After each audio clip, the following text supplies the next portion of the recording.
maybe it's a beginning of where we can say, that, and I can also say this as a practitioner as well as somebody who wants to interrogate the practices of photography as they are given evidence by individual makers and users.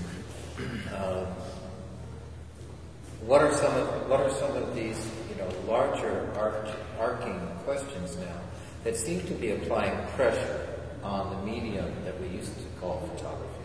So whether or not, I've thought about this at times. Is it really the future of the International Center of Photography to call itself the International Center of Photography? Is it going to be the International Center of Imaging Medias? Is it going to be, in other words, can you even assign a medium-specific name? I think all photography departments are going They're all going to crash. semantic crisis. Photography departments. Nobody's going to be hired to teach photography. In fact, I don't know whether anybody still is hired to teach photography. You're teaching electronic media, or you're teaching something else, and if you don't know how to teach people how to crunch software, you're finished. So, you become some kind of appendage to a series of Adobe products. Hear me out for just 1 second. I don't want to take us there forever. But I'm just saying that I think that there is in the climate in which we have right now, so I'm going to be a little provocative, I hope, and then, get pushed back by any of it.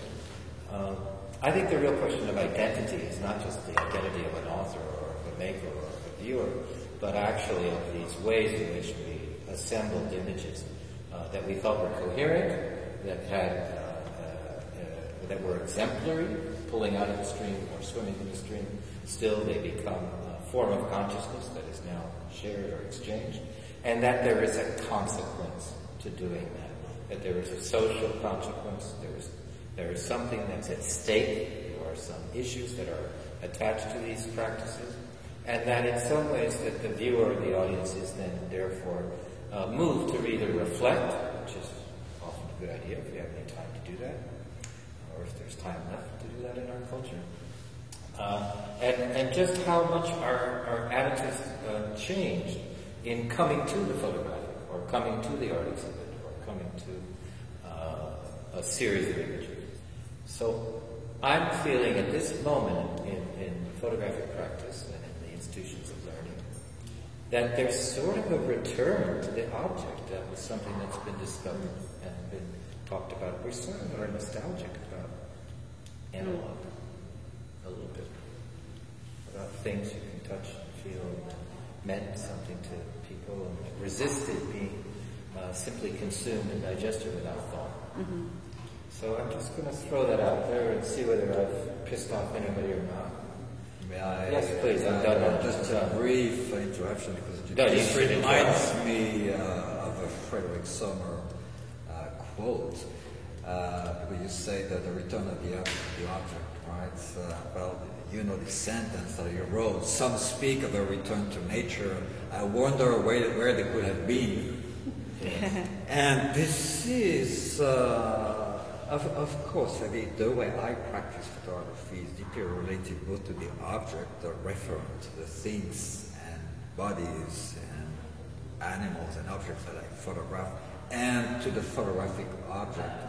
But what I find very interesting in Penelope's TV series, for instance, is that very challenging object from a symbolic point of view that the TV set is so deeply interrogated, so interrogated by the way you treat and recycle them, so to say, and by the way you establish a frame of time that is that extensive. That would be rather in the Sunset series, right? The idea of an extension of time at every utterance of the exhibition, right? Oh, in the way it gets in the way it is exposed, and of course there is a return of the object, and to talk about it on a more concrete point of view, I'm absolutely amazed by the intensity of interest for photography. among the new generation, both in Western Europe and in France, and not only Western Europe and Asia, all around the world. That is one of the most interesting questions for me nowadays. I mean, all those people who grew up not only with TV but with the internet, their baby bottles were the internet, and the intensity of their interest for photography, according to me, means that in fact the object has never been really lost. You can't deny that there's an aspect to the loss of the object when you used to have a paper object to see a photograph, and now you don't, right? You have a screen, which is also an object, but the image itself can be on any screen or not. It could be projected. So there is this aspect of, you don't pull the pictures out of your wallet anymore when you show your kids. You put your iPhone up and show them all the pictures. There is something about the pedestrian loss of the object, and or the loss of the object to a more pedestrian way of using photography. Yeah, but don't you think that works for what I would call vernacular practice? Yeah, exactly. But my opinion, I don't know if you agree, is that this very phenomenon increased another kind of interest for the photographic object that you can see in museums, galleries, photographic fairs, for the best and for the worst sometimes, I have to admit. But I think this is a very interesting dialectical phenomenon in terms of history that is a challenge to Walter Benjamin's and Adorno's theories, for instance, to put it in a more ambitious theoretical ground. And can you be more specific with that? Well, if we're talking about Benjamin's aura theory or his feeling of loss of that, the notion of proximity, the distance to the moment or to the thing itself. In some ways, I think people are still. It's not art in the age of mechanical reproduction anymore. It's art in the age of electronic reproduction, and it may not even be that anymore. It's art in the age of atomization. Of the fragmentation and atomization, almost data bits, data mining, and the jokes that can be made in certain people's work. I think of someone whose name comes up, not always in the most glorious terms, but Juan Fontcuberta, who's made kind of a career of making jokes about fragmentation, or you take an Ansel Adams photograph and you make a mountain, a completely fractal landscape using the exact same pixels and bits that were in Ansel Adams photograph. And speaking of Ansel Adams, so the last project that I did, and it actually relates to what we're talking about in terms of the material object. It started at Aperture for their 60th anniversary, and they asked some artists to do interventions into one of the Aperture books. So I chose all the Masters of Photography, and I looked at the mountain, which is the most stable object in the world, and re-photographed all the mountains in the Masters of Photography with my iPhone, with all the camera apps that I could download, and put them through all these different filters. But the thing that actually struck me then was, so we hung this big array of images, like 80 images that I made, and I made like 6,000, which were going on this iPad as a slideshow. And then next to them we hung the vintage photographs. And some of the vintage photographs we couldn't even get. So they were so, like, the Benjamin idea of the mechanical reproducibility of the photograph becomes absolutely singular now when we have digital photography. Like, these photographs where Aperture had to spend millions of dollars in get millions of dollars of insurance for these vintage photographs. They were like 2 or 3 in the world, and some of them would not be lent, so there we have these black place marks for them. And so that this juxtaposition, I think it is kind of, yeah. So maybe, I don't know whether we're, I want to make sure you're still breathing, somehow give me a sign every now and then. Maybe this has raised some questions about, okay, where do we want to take this talk now that we're all here together? Are there some issues that you're having, any of you present that we can address, or that in some ways that we can go back and forth with. I know one for me has to do with the sense that there seems to be a kind of, and there's either exuberance on the part, and Penny, I'm going to put you in the exuberant camp for just a minute, okay? Yeah, just for a minute. Just with Phil? Yeah, no, I won't, not with Phil, but just with because I'm one of the few people who call Penelope Penny, so it's my fault. Penelope, I'm going to put you in the exuberant category for just a minute. And Arno, I'd like to put you in that sort of European cynical position for just a second. And I don't know whether... Well, cynicism is really French. Yes, I think it's a kind of... European. Yes, it's a French confection which I would like to place on your lap for just a second. I'm not sure where I'm going to fall in this category yet, but I think they'll find a place to put me soon. So in that sense, what are the prospects, if we are really talking about the future of these mediums that you have been working with and that are at stake? What do you, thematically or even as issues, what do you see as the pressures on the practices that either of you have right now? What is it that you think is pushback from the culture, or what I would call difficulties that your work would now want to address?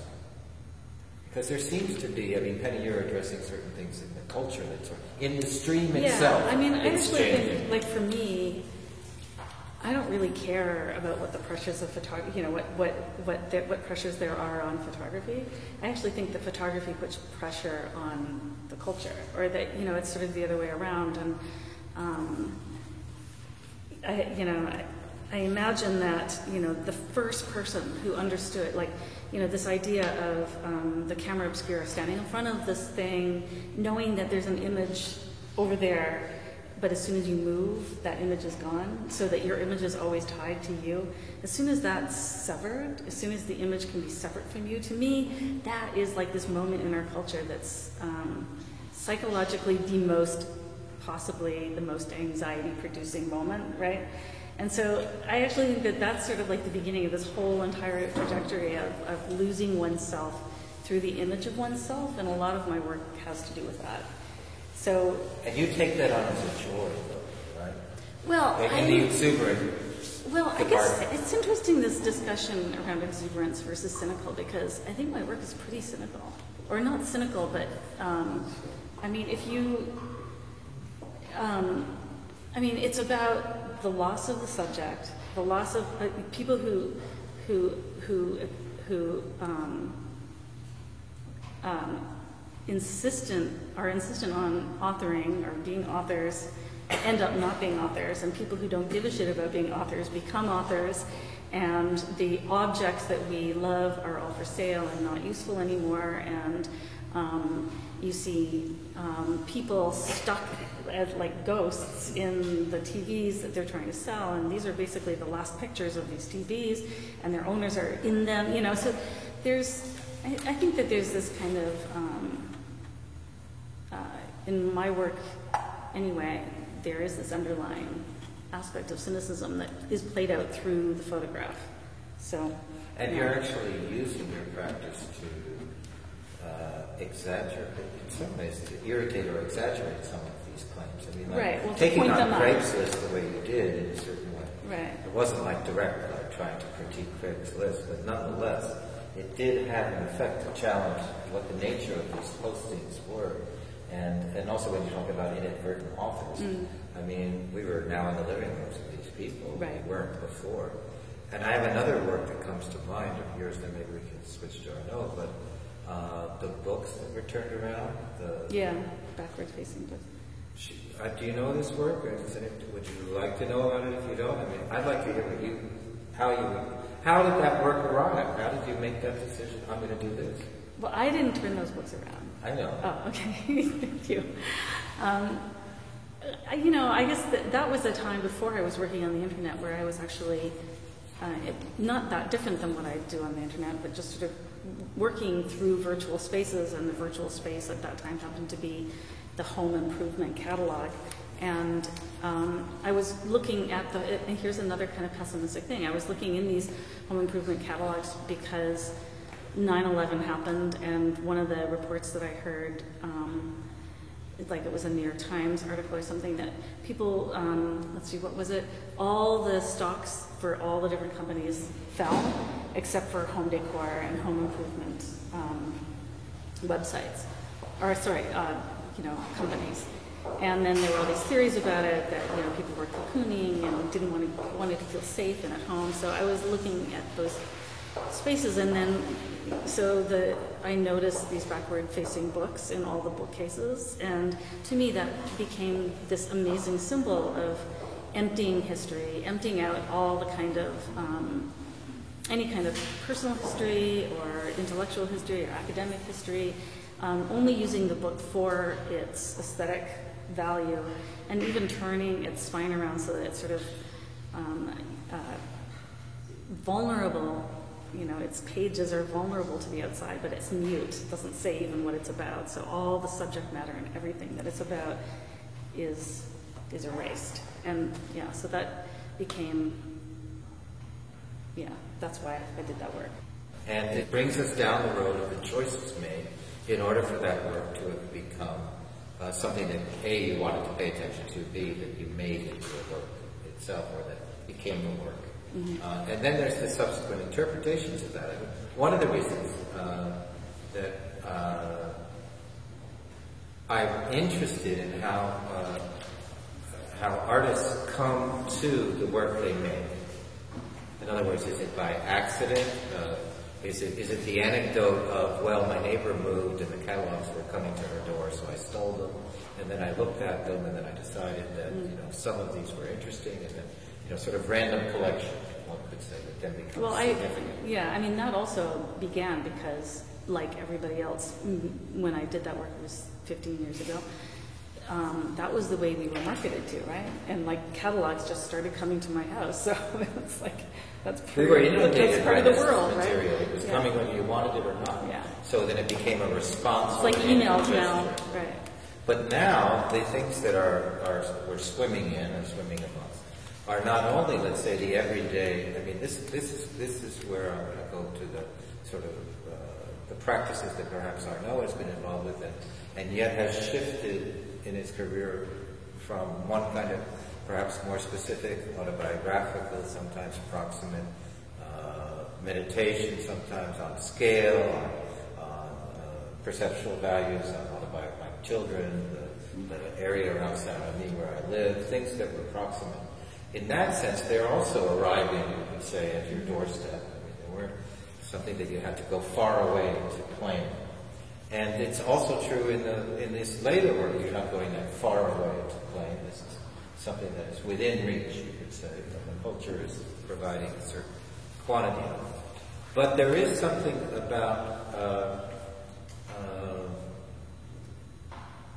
a different form of getting lost. We can get lost in science. We can get lost in cultural science. We can get lost in the material that comes in front of us.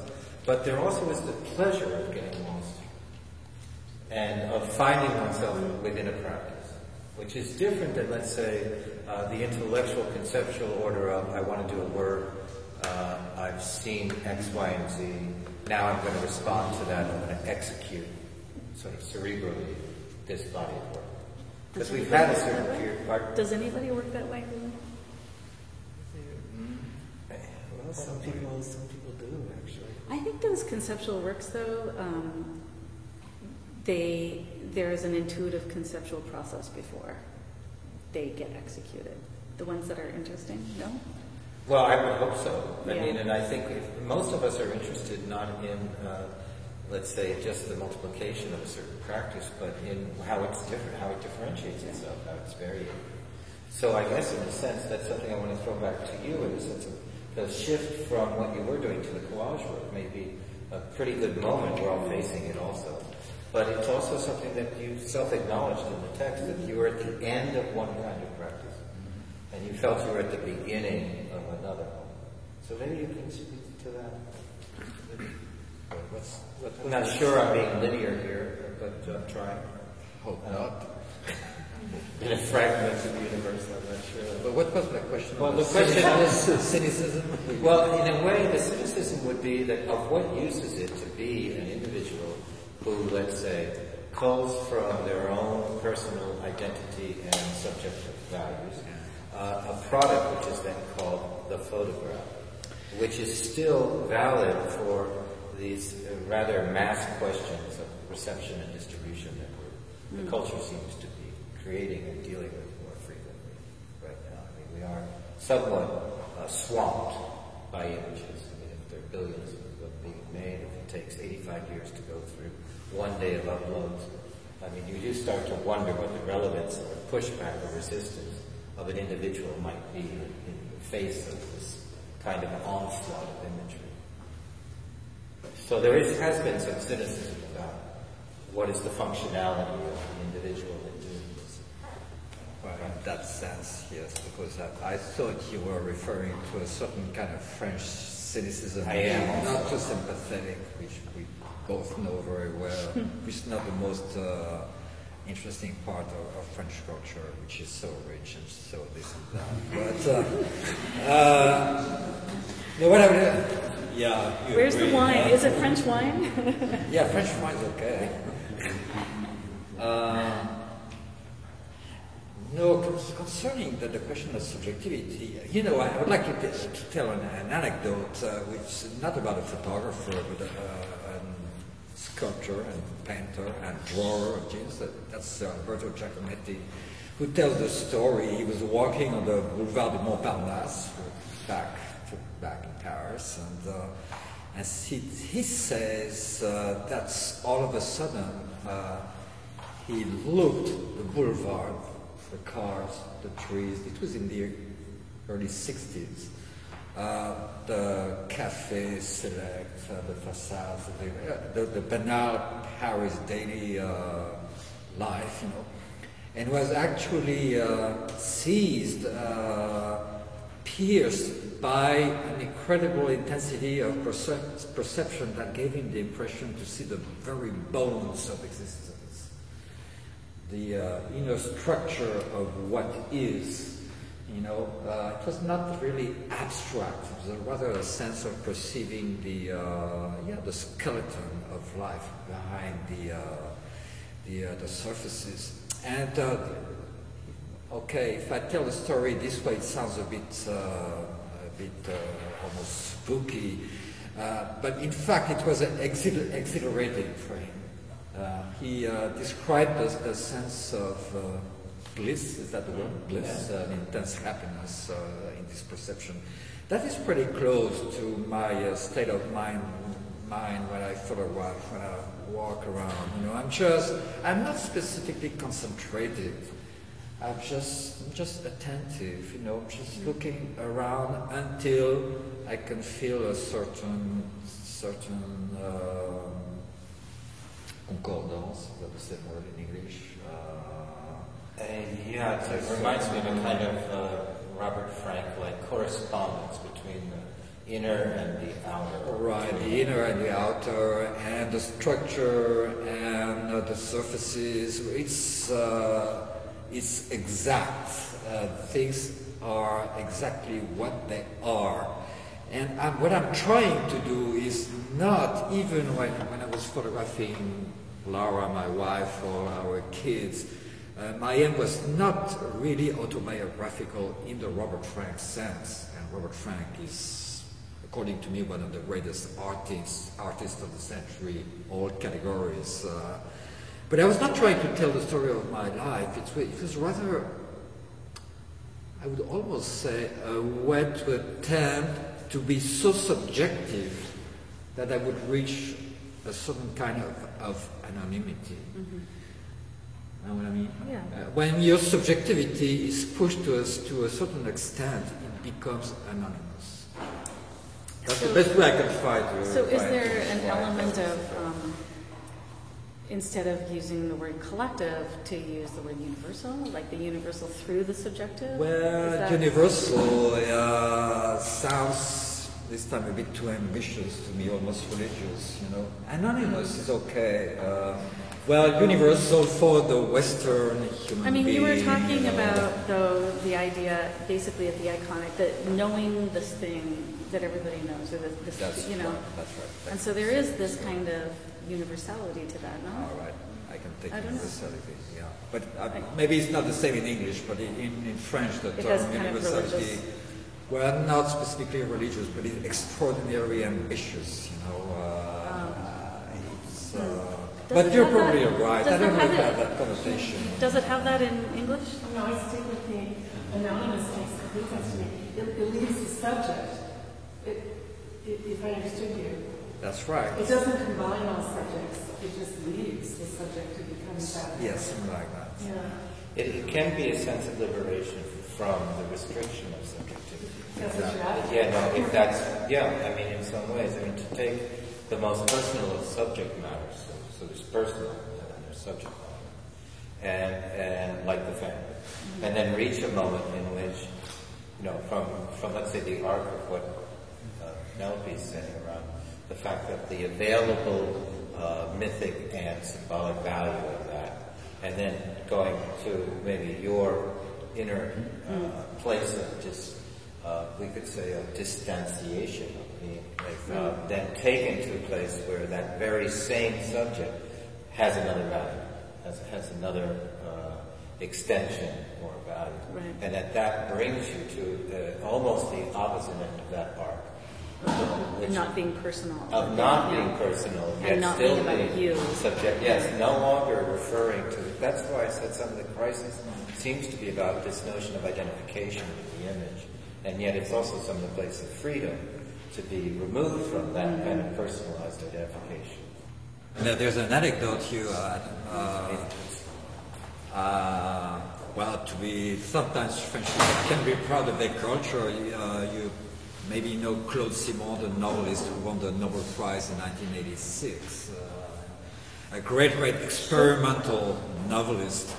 And Merleau-Ponty, the philosopher, gave a class about Claude Simon's novels at the Collège de France, which is the most prestigious institution in France. And he made that brilliant lecture about Claude Simon's writing. And Claude Simon was in the audience listening. And he went to Merleau-Ponty and said, talking about himself, that Claude Simon you've been talking about must be a very intelligent guy. But the better part was Merleau-Ponty's answer, but it was not you, it was you at work.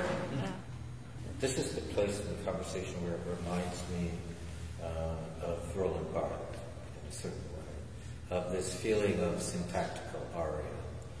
If you repeat an activity enough, then it becomes noticeable, for example.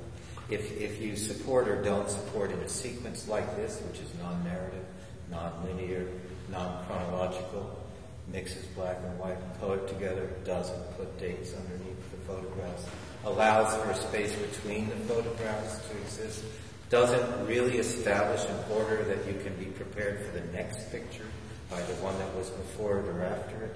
In a way, you're circulating within a vocabulary that's established by the room, perhaps.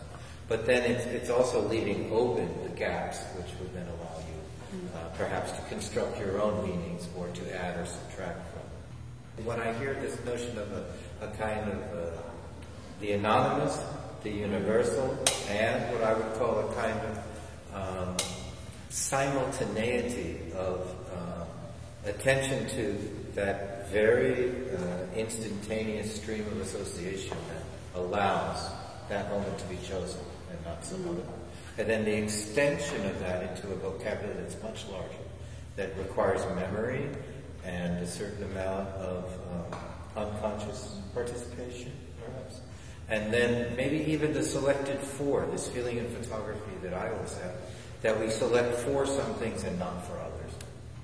Well, also, I want to ask you, with that in mind, about the Polaroids, because it seems to me that these Polaroids, like this one, the feet behind you, there's another, these, and where these are Polaroids, right? They're not. Oh my God. No, that's okay. They could be. They look like they're Polaroids. No. So Polaroids. No, they're just I thought, well, then my whole question just dissolved. Because for some reason I was thinking they're Polaroids, and I just thought it was absolutely fascinating, because you're writing this book on time, Yes. or, that deals with issues of time, and so fascinating that you would take a photograph of something and then take another photograph of it. Oh, And I knew you were well, in this area. that's what I thought that's what you were doing. And to me, that's just fascinating, using Polaroid, because you know that those two same images actually were taken at different times, not taken at the same time and then just reproduced twice. So that's what I thought. Well, when I started to do this collage work, I first photographed at least twice on the same subject just for security reasons, technical security, safety, just in case, because it's negative, it's not digital. And then step by step I realized that this had become a game, and that the repetition was not just a technical need, but could be some other, in the good sense of the term, of a rhetoric, or a syntax. That repetition could become not like in Richter's work, for instance, Gerhard Richter's Atlas series. So I would be maybe a little bit closer to Douglas Hubler's work, humorous, and like some kind of visual stuttering. So there are two negatives. There are actually two negatives. Oh, okay.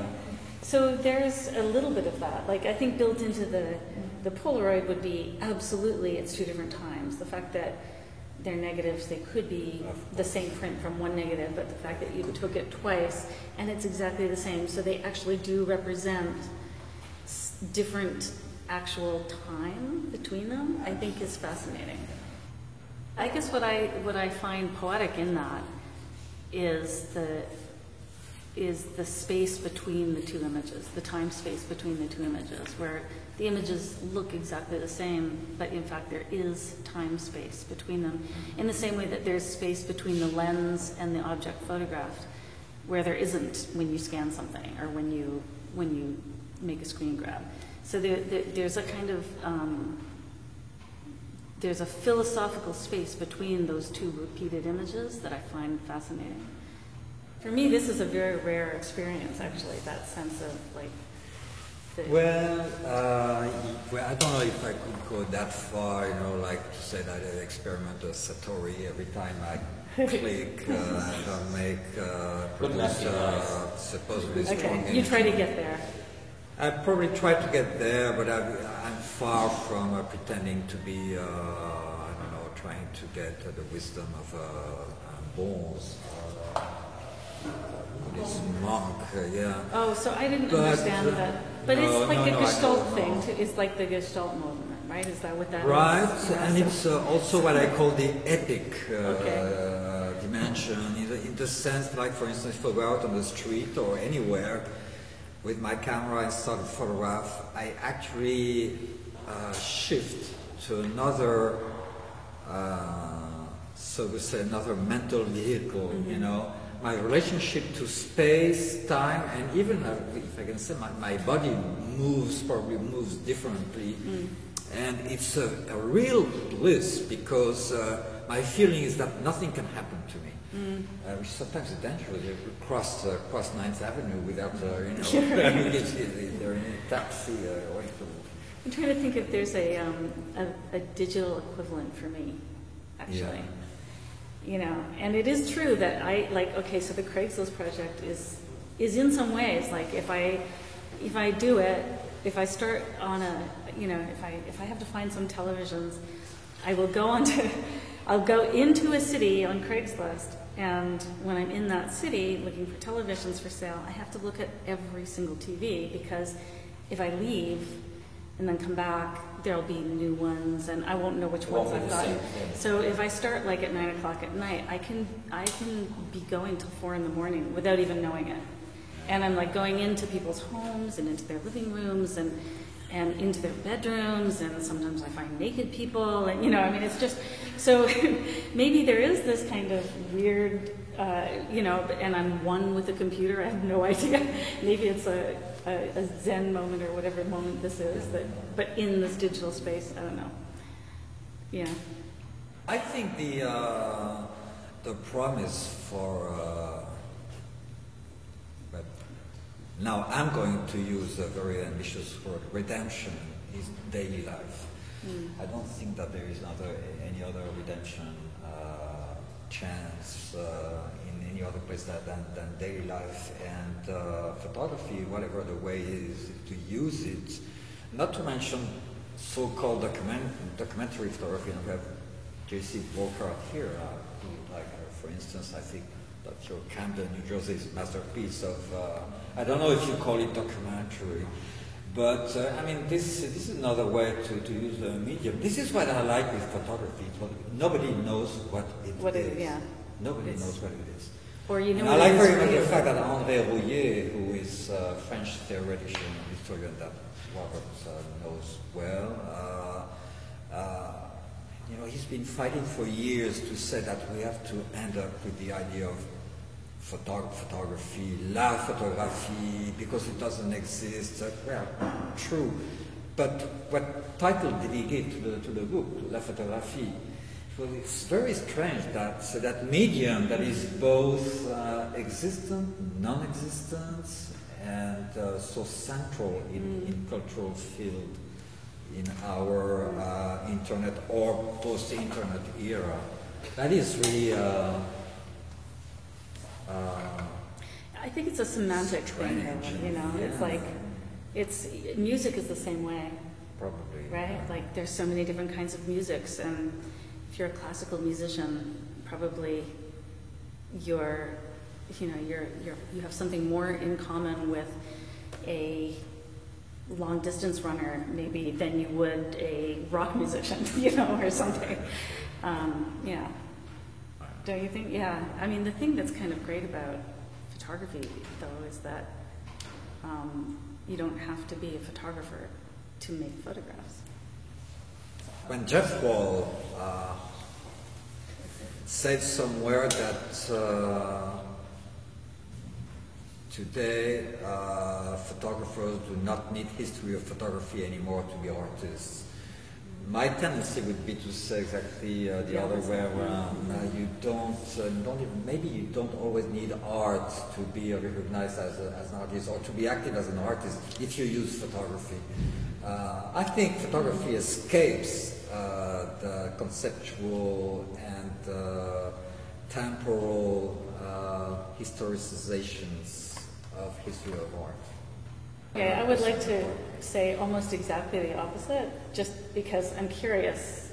I'm not sure what photography you're talking about, actually, but for me, especially teaching, and you teach, we all teach, that in fact it's precisely the conceptual aspect of photography now that is important, because the technical and material aspect of it is everywhere, like nowhere and everywhere and changing constantly, and actually it's not necessary to be technicians or to understand technique, really, if you want to make a good body of work. But it's absolutely necessary to have a kind of conceptual framework around what you're doing. Right. Otherwise, you are just like all the Instagrammers and all the... I'm not sure I agree 100% with this view, because I think that technique is partly is also a question, a conceptual question. Yes, what absolutely. How are you using the tools? And also, absolutely, but that's conceptual.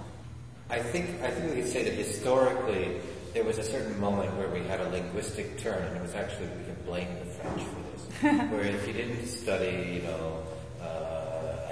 Deleuze and Guattari, and then Lacan, and then a whole list, Julia Christine. The list is a mile long. Most of them ended up at NYU occasionally.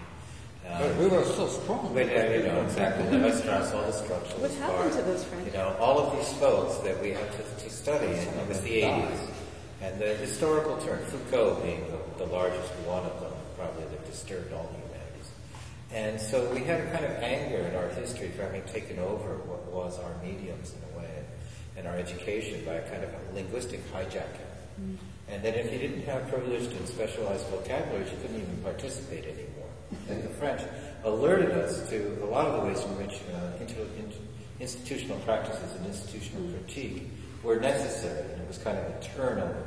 And so with that as a background, I would say the same thing happened in relationship to how we talked about medium practices, as you were beginning to say, about whether you had to know what a lab was, or how to be a craftsman, or the shop craftswoman, or what shop taught. And then I felt there was a certain moment when technology actually took the same position, only it was a new bunch of people. We would call it the revolution of the nerds. And where you needed to then know code, or you needed to, there was a hierarchy of access to the buttons and the software and the cost it took. And some people could excel in those environments and others couldn't. So there was kind of a shift of power relations to a certain extent. But everything is still going on.